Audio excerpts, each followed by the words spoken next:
இன்றைக்கி Monday morning Christmas தான். இன்றைக்கி கிளைமேட் ரொம்ப சூப்பராக இருந்துச்சு, சில்லுன்னு.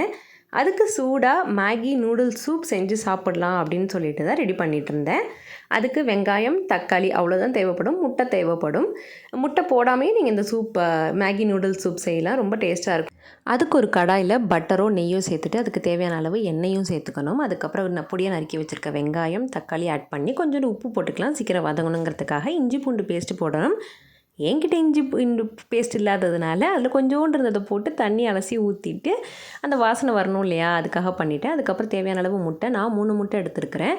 இதோட மிளகுத்தூள், சீரகத்தூள், வேணும்னா கரம் மசாலா ஆட் பண்ணிக்கலாம். எல்லாத்தையும் சேர்த்து நல்லா ஸ்க்ராம்பிள்டு எக்ஸாக கொண்டு வந்துடணும். அதுக்கப்புறம் தேவையான அளவு தண்ணி ஊற்றி நல்லா கொதிக்க விட்டுறணும்.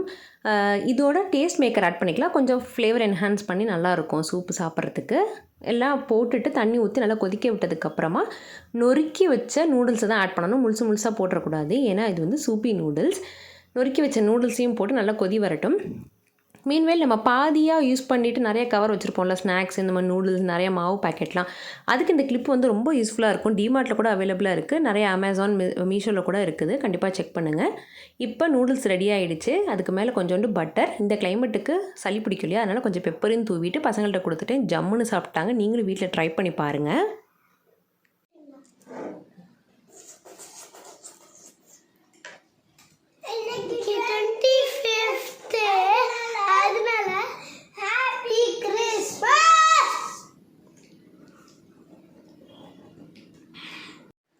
எப்படி இருக்கு? பிளடி ஸ்வீட்டா? பசங்களுக்கு இந்த சூப் ரொம்ப பிடிச்சிருந்துச்சு. அதுக்கப்புறம் நானும் சாப்பிட்டதுக்கப்புறமா நான் அமேசானில் ஆர்டர் பண்ணியிருந்தேன். இந்த கவுண்டர் டாப் ஆர்கனைசர் வந்துருந்துச்சு. எனக்கு உடனே அரேஞ்ச் பண்ணிடணும். ஸோ அதையும் எடுத்து க்ளீன் பண்ணி அரேஞ்ச் பண்ணிட்டேன் கார்னர் ஷெல்ஃபை. இதை ஷார்ட்ஸாக கூட நம்ம வீடியோவில் போட்டிருக்கேன், கண்டிப்பாக போய் பாருங்கள். மத்தியானம் சமையல் ரொம்ப சிம்பிள். ஏன்னா நைட்டு டின்னருக்கு வெளியே போகலாம் ஃப்ரெண்டோடன்னு சொல்லி பிளான் பண்ணியிருந்தோம். அதுக்காக வெறும் புளிக்காய்ச்சல் தான் செஞ்சுருந்தேன். அதோட தொட்டுக்கிறதுக்கு முட்டை ஆம்லேட்டும் கருவேப்பிலை, கொத்தமல்லி, புதினா போட்டு துவையலும் தான் நான் செஞ்சுருந்தேன். இது கொதிச்சிட்ருக்க நேரத்தில் நான் மார்க்கெட்டில் வாங்கிட்டு வந்த கொத்தமல்லி, புதினாவை ஆஞ்சிட்டு இருந்தேன். இது கண்டிப்பாக ஒரு பெரிய வேலை. எப்போதுமே ஹஸ்பண்ட் தான் எனக்கு ஹெல்ப் பண்ணுவாங்க புதினா உறிஞ்சு கொடுக்கறதுல. இன்றைக்கி அவங்க வெளில போயிருக்கிறதுனால பண்ணலை, நான் தான் பண்ணிகிட்டு இருந்தேன். கொஞ்சம் விட்டால் கூட அழுகி போயிடுது, எப்பேற்பட்ட கிளைமேட்டாக இருந்தாலுமே. நீங்கள் எப்படி இதை ஸ்டோர் பண்ணுவீங்கிறத கமெண்ட்டில் மென்ஷன் பண்ண மறந்துடாதீங்க. ஒர்க் பண்ணிகிட்ருக்கும்போதே பசங்க விளையாடுறப்ப நான் கீழே எட்டி பார்த்துருவேன் என்ன பண்ணிகிட்ருக்காங்கன்னு. என் கண் பார்வையிலே தான் இருப்பாங்க. ஒன்று பால்கனிலேருந்து பார்க்கலாம், இல்லாட்டி கிச்சன் வழியாக பார்க்கலாம். அவங்க என்ன பண்ணுறாங்கன்னு பார்த்துட்டே தான் இருப்பேன். அழகாக எல்லாம் சேர்ந்து விளையாண்டுட்டு இருந்தாங்க லீவுக்கு. வேலை செஞ்சிட்ருக்கும்போதே ஹஸ்பண்ட் வந்துட்டாங்க. கிரிக்கெட் விளையாட போயிருந்தாங்க இன்றைக்கி ஒரு டோர்னமெண்ட்டுக்காக. எப்பொழுதுமே எனக்கு ரொம்ப பிடிச்சது என்னென்னா, எப்போ விளையாட போனாலும் ஒரு கப்போடு தான் வருவாங்க, மேன் ஆஃப் தி மேட்ச்னு சொல்லிட்டு. I feel so proud of my husband. Of course அவங்களோட கப்ஸ் எல்லாமே நான் நிறைய ஆட் பண்ணியிருக்கேன். ஆக்சுவலி இங்கே நான் காமிக்கிறது வந்து ரொம்ப கம்மியான கப்ஸ், இன்னும் நிறைய கப்ஸ் இருக்குது வீட்டில்.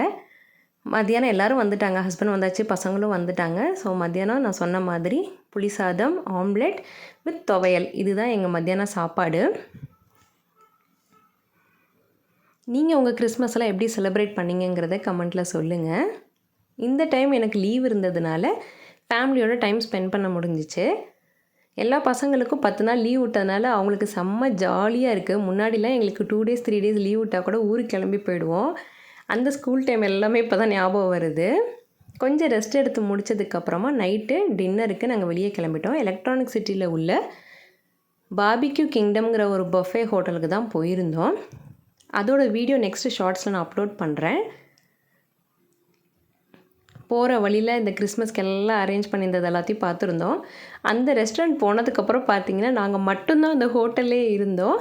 நெக்ஸ்ட் வீடியோவில் உங்களுக்கு எல்லா ரிவ்யூ ஷேர் பண்ணுறேன். தேங்க்ஸ் ஃபார் வாட்சிங்.